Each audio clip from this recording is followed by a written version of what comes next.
So welcome back to my channel. This is Gamer Dom, and it's taken a while, but I finally managed to unlock the tier 9 Swedish TD, the Stuntwagen 1030. And by all accounts this is a bit of a beastie, and a pretty good upgrade from the UDES. Now let me just, actually before we go into this, let's have a look at the tech tree. Swedish tech tree, there we go. So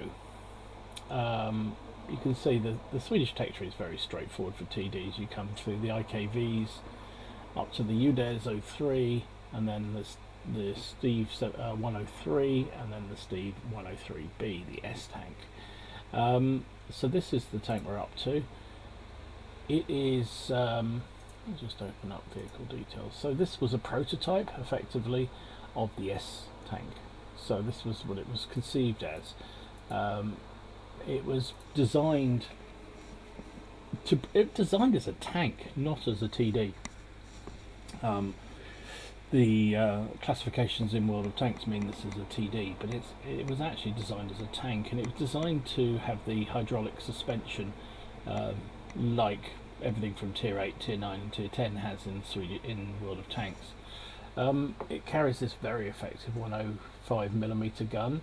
And actually there's not a huge amount of difference between the base gun and the upgrade, which is good, because one of the things I hated about the UDES, this thing, was this base 90mm gun was just impossible. It was fine when you were top tier, but we know how often that happens these days.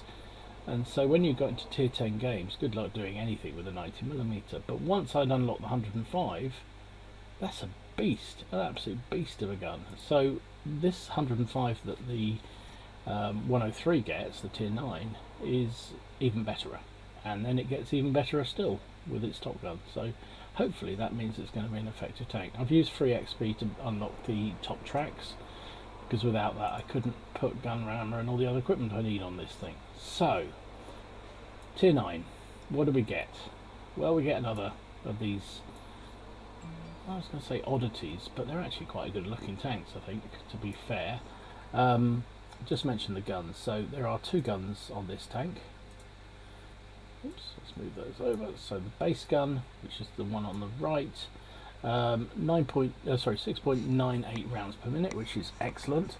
288mm of standard penetration with its standard APCR round. So very fast firing, very fast velocity shell. APCRs generally are.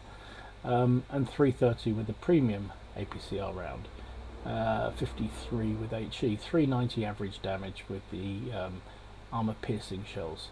That upgrades with the top gun to 308, so not just 20 more actually. It's quite a big upgrade, and 20 more on the premium rounds at 350 penetration, same amount of damage. Dispersion of 0.4, but that's a standard penetration. That's not when it's in siege mode. When it is siege mode, the dispersion goes down to virtually nothing. The aim time also 3 seconds, but again that disappears when you go into siege mode. So when you go into siege mode on this thing, it's 1.15 aim time and 0.29 dispersion. Probably one of the most accurate guns in the game. It's a very effective gun. Like all the Swedish TDs, however, armour is not a thing that it's got. So 40mm frontal armour, 30 and 30 side and rear. Now actually 40 is useful because of the mechanics of auto penetrations. So the way the auto penetration works is that if your caliber of gun is more than 3 times the armor value of your target, it's an automatic penetration, irrespective of the angling or anything else. It will go straight through. So because this is 40mm frontal armor, it means anything of 120, well, it has to be more than 120mm. So basically the Russian 122s and upwards get an auto pen on this thing. But it does mean that there's an awful lot of guns that don't, so that armour is actually surprisingly effective, even though it's 40mm, because of that sloping. 1,500 hit points is fairly normal for a TD.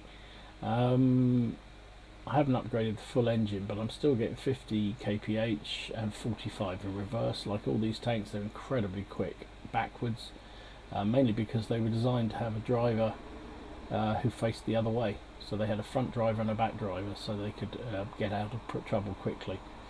Only a 3-man crew, clearly, like all the other tanks. So in World of Tanks, the radio man is probably what would have been the rear driver, because you don't need a gunner, because the gun is fixed to the hull.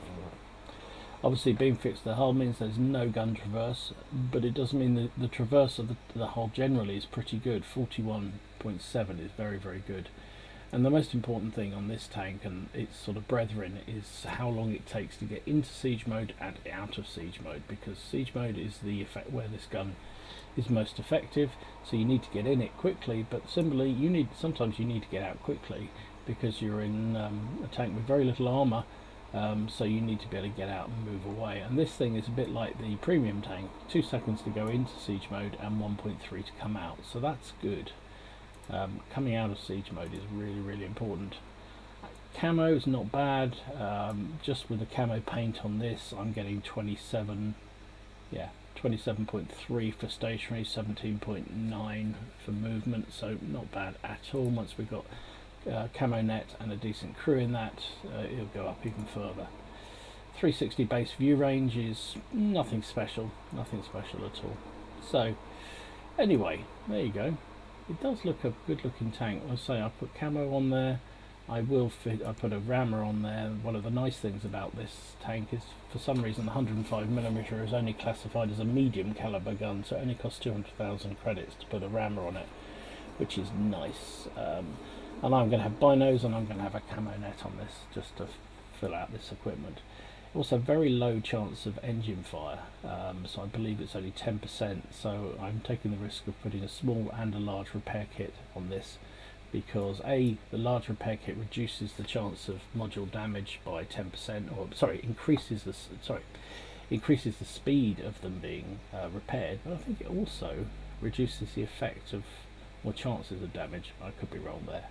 Anyway, so yeah, it looks like quite a fun tank. So let me just set it up properly, and we'll take it out for a couple of games. Okay, so this is a tier 10 game on Siegfried Line Encounter. There's an awful lot of lights in this game. Awful lot of lights. Look at that. 2, 4, 6 on their team, 2, 4, 6 on our team.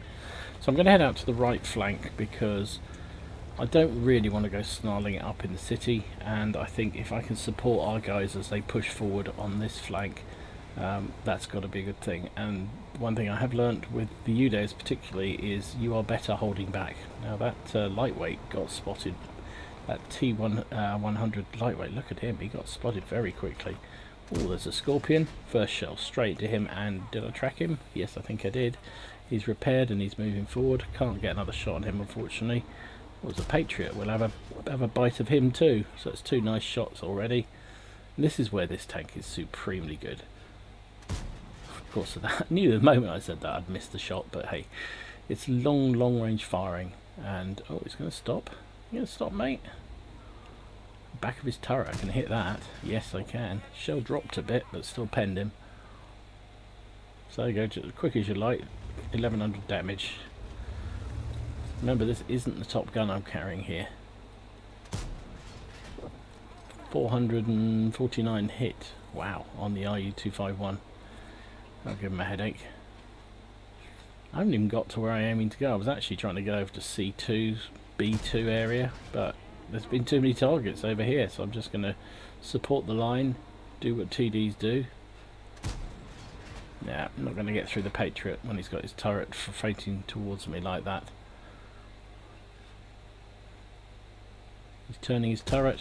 There we go. Turned his turret, so I put a shell into the back end of it. I can pen then. Can we finish him off? Just not giving me enough to aim at. No real outline. Okay, can't influence the Bulldog against the 1390, unfortunately. So we'll keep our eye on this side. Oh, there's a T-32 out there somewhere. There he is.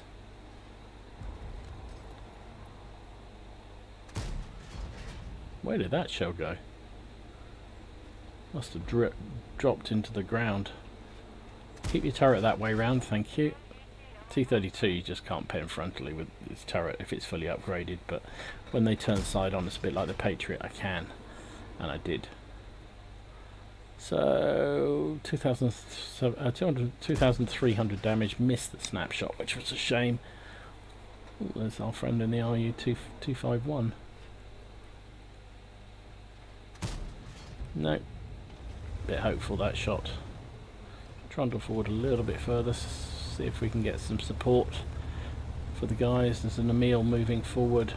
He's getting hit, must be by that LT2B, because he's only losing 100 or so health each go.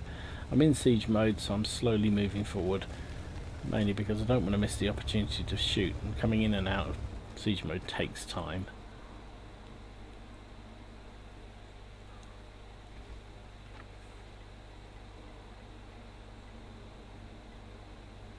Here come the lights. Our WZ-132As are coming forward, which is useful. There's the LT2B, but before I can swing my gun round, he's down. It's 8 plays 1, and this has been a massacre. Really, they had I thought they actually had a pretty good team, but didn't turn out that way. Oh, can we get that shot? That's a very long way. And look at that, shame. Of course, you lose penetration the longer the distance is the shell. Like that. Even with this gun, which is pretty pokey. He's going to pull back before I have a chance. Oh, there's a object 174. Where is he? Up there, I reckon. Have a blind shot at him. Don't think we hit him. And this game is done and dusted, really. Oh, there's a hawk. I didn't notice it. That was stupid. Had an opportunity to hit the hawk. Let's auto lock onto him. Bang. Nice. 394 bonus damage. 2,700 damage. Come out of our position. Just moving forward, because I know I can't get there before those light tanks do, but that T-44 might stick his head out again. Is he? He's just teasing me. Well, WZ-132A says he got 7,000 spotting damage. Yeah, probably did as well. If I blind him where towards that object is, but he's behind a pillbox, I think. So we've kind of done and dusted, but it's been an okay game. Pretty good game.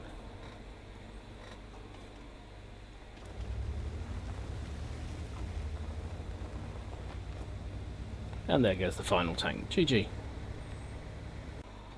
So that was pretty much the perfect scenario for this tank, I think. Getting in a nice position, have people in front of you, competent scouts spotting for you, allowing this 105mm gun to just keep firing away.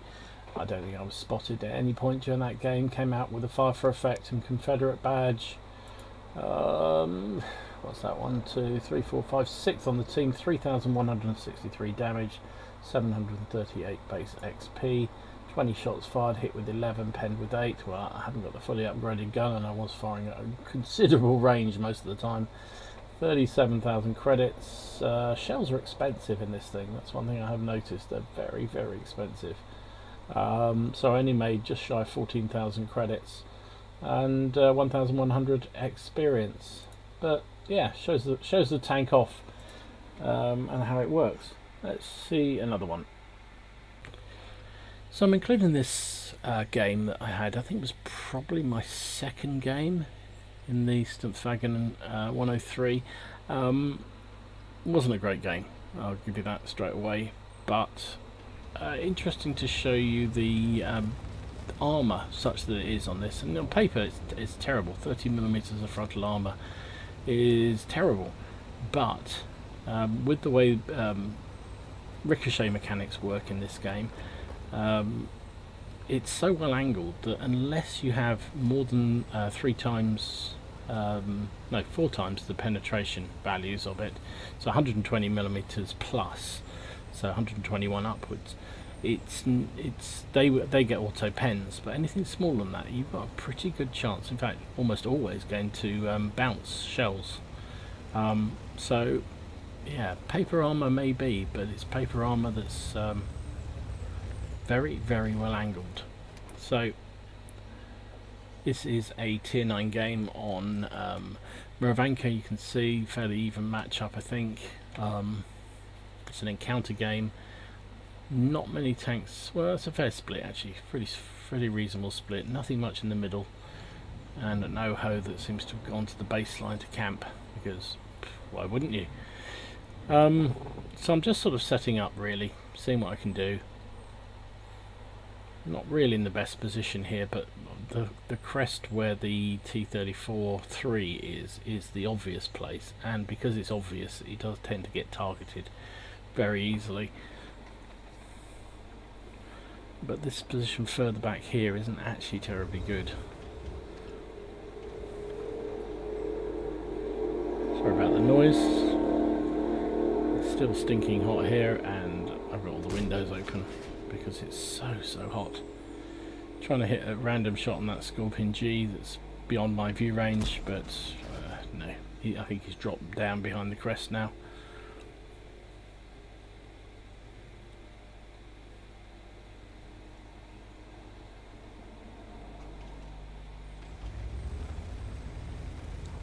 So I decided I've got to move forward a bit. That's one thing I do like about this tank. It has got more mobility than the premium version, of which it feels very similar. The Tier 8 Premium feels very similar to this tank.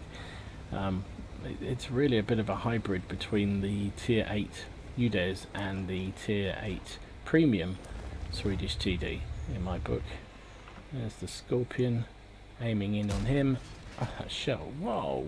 Wow! What? Point what accuracy is it? Jeez. Okay, so I'm not in a great position. Haven't got sight on those heavies. They've already got round behind that building. The building is beautifully blocking view. Very nice position by Wargaming. Here comes not a Super Pershing, a Patriot. Put a shell into him. Now you watch this. First shell bounced. He's got a 90mm gun.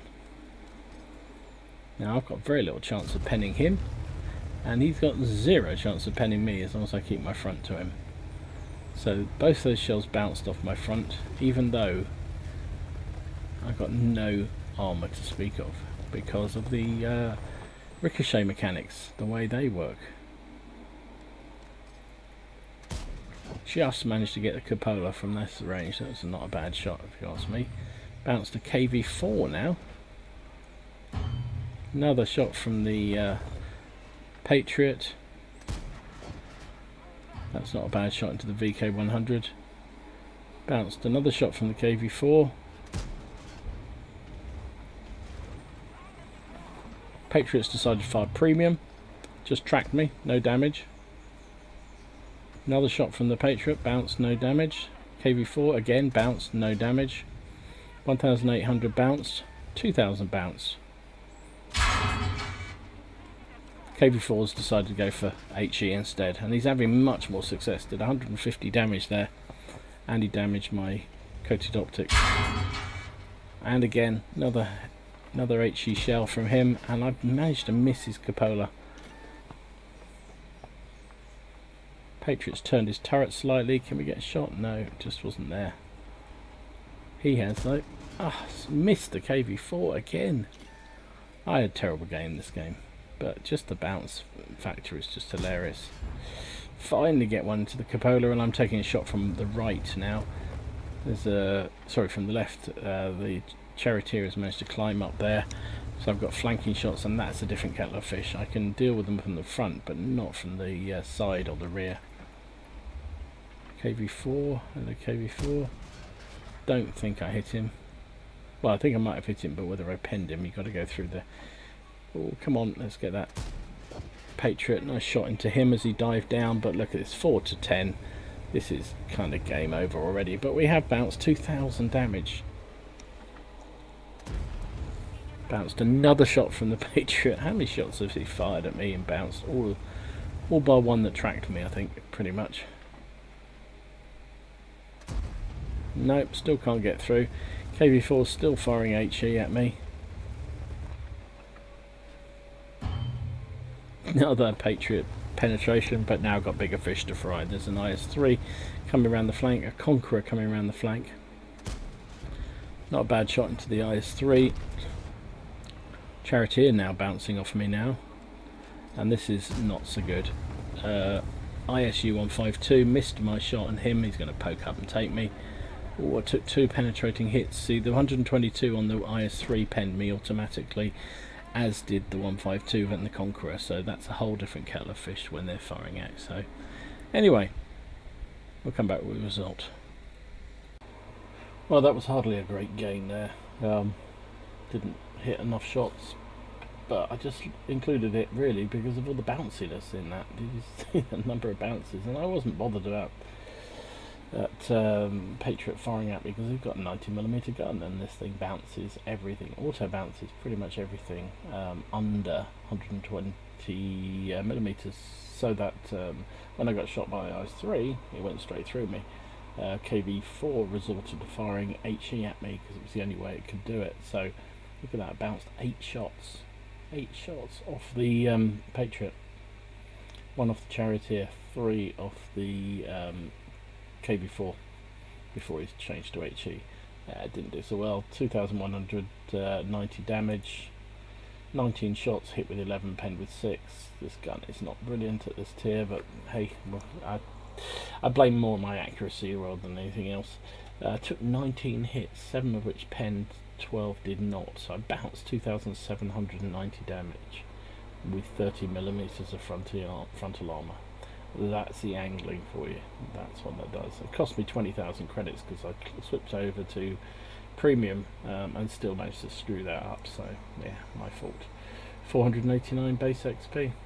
So anyway, interesting game. That's why I include that. Let's have a look at another one. So this final game I'll show you is on Redshires. It's a tier 10 game again. Well, it's a tier 9 tank, so you've got a pretty good chance you're going to get a tier 10.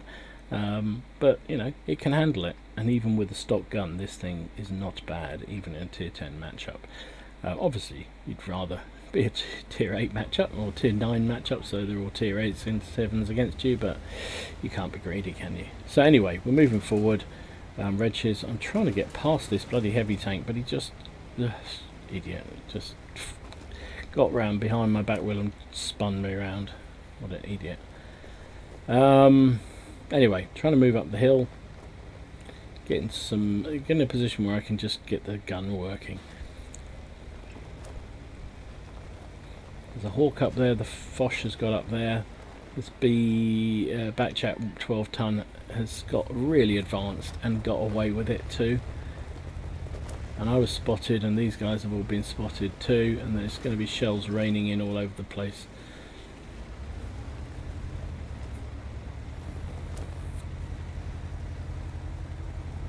So I'm going to move back forward. Pretty sure I'm not spotted anymore. Oh, but I still took 2 hits. Now I don't think I was spotted. I think they were just random shots fired into the bush here. But I could be wrong. But I'm in siege mode now. There's a WZ out there. Hello WZ. Just can't. He just rocked just as I was about to fire. And I wasn't going to waste my position. Now look at our deployment. All our heavy tanks are down the 1, 2 and 3 line. Nothing apart from the Revelise went to the 9-0 line. There's a KV-4 side of his turret. Shell seemed to go high as I fired it, which is a shame. Ooh, there's a T10 round there. Nice shot into the Scorpion. Quite a low roll. Only 322. Oh, let's help out our Revelise. Oh, nice. Hit the T10 and tracked him in place. But he repaired. Can we get another shell before he disappears?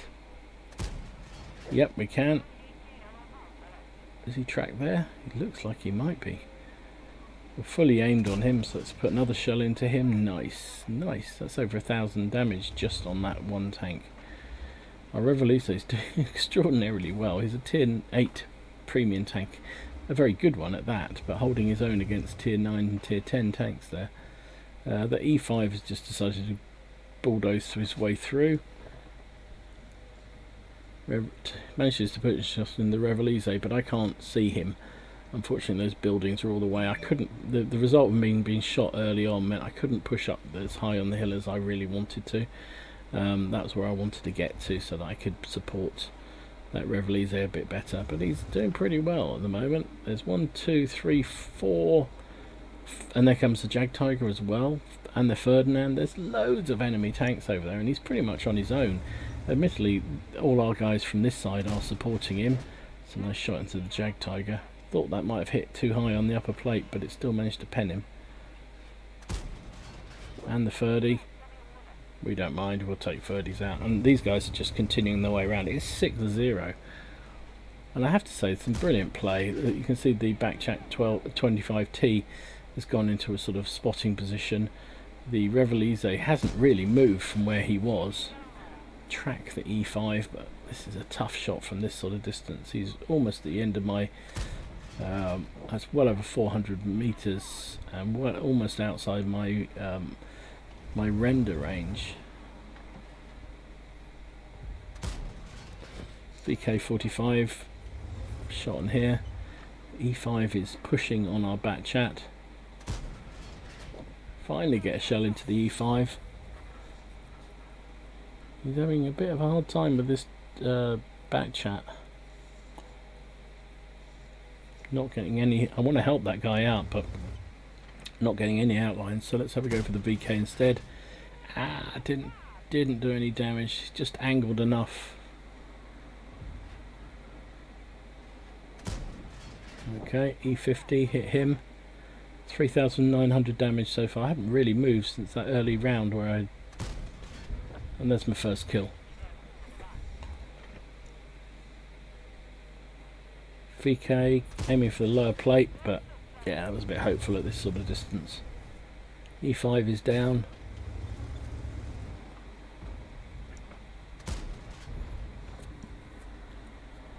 There's a mouse pushing back towards their cap. We've got tanks in the cap.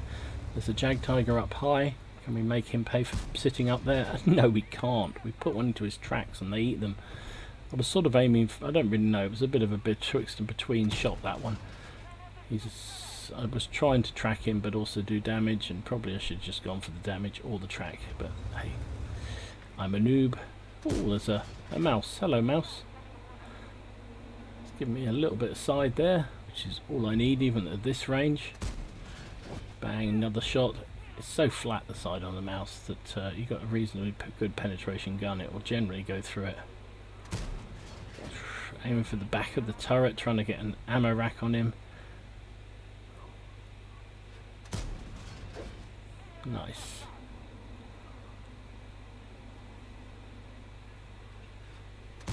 Nice.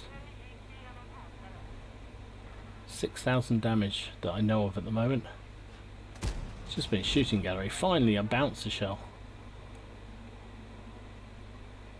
Keeping an eye on the mini-map, see if anything else is out there. Another shot into him. He's down to one more shot to kill.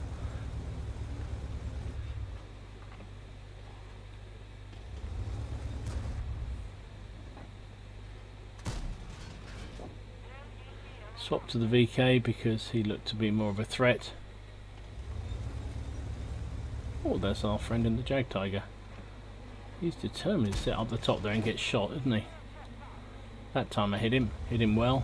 Mouse, mouse disappears just as I'm about to have a shot, but I thought I might as well anyway. It's 12 plays 7. They're all just camped in the corner, in that sort of ditchy area down there. We've only got a Hawk 12 in the cap, that's all we've got. But all our tanks are now finally coming around from the other flank. And that's it, we capped out. Just like that. GG.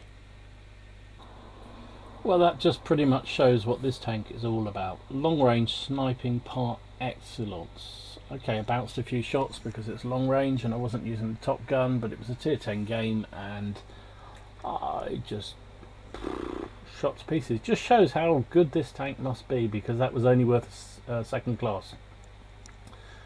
Second class, sharpshooter, fire for effect, big dick, bruiser and high caliber. Finished second on the team, 7,191 damage and 1 kill. Jeez, I don't think I've ever done that kind of. I think, yeah, no, I did 8,000 once in the Scorpion G, but that's pretty much up there with some of the highest damage rolls I've done, and that's not even with the top gun. So this top gun is second gun is not a handicap, I would suggest. 1,164 base XP, highest amount of damage by some distance from anybody else on either team. Double what they got, considerably more than anybody else got on my team. 29 shots, hit with 26, penned with 19 for that 7,000 damage. Took 2 hits, those early hits early on, when I'm not entirely sure they were even firing at me. I think they were firing at some of the tanks around me, but whatever. 74,000 credits. The ammo cost is very expensive. I didn't find any premium there. Still cost me 33,500 credits, so I only made 35,000, so it's not going to be a big money maker, but then tier 9s and tier 10s don't tend to be. 1,746 experience, and to bonus for that, I actually completed heavy tank number 11 key role, finished the battle as top player on both teams by damage caused at least 4,000, yeah, and survived the game, which is what I did. So what did I get for that? Oh, I got 4,000 free XP and 2 days premium account. Very nice indeed. Good. Anyway, that is the Storm 103, Stormovitz 103.0. This is the so it's a precursor to the S-Tank. It's the I believe it was actually the prototype for the S-Tank, and it looks like being a really good fun tank, and I'm going to enjoy playing with this one immensely. It's a nice combination of the Stumpwagen S1, the tier 8 premium, and the UDES non-premium tier 8. I think that's what I kind of feel with it. It plays a bit like both of them. It's like the S1 with a bit of speed, which is what always cripples me on the S1. This one has the speed, which is really good, and I haven't even unlocked the top engine yet, so really impressed with this, enjoying it immensely so far. I mean, okay, caveat, I have played 7 games so far, but you know when you play a tank and you just think, yeah, I like this one. Yeah, I like this one. Anyway, hope you enjoyed this video. If you did, give it a like and subscribe to the channel, please, if you haven't already done so. In the meantime, enjoy your games, have fun, try not to take it too seriously, and I hope the noise wasn't too bad. It's so stifling hot here in the UK. I've got the window open, fan going, and it's a bit noisy. Anyway, see you again soon. This is Gamer Dom, signing out. Bye.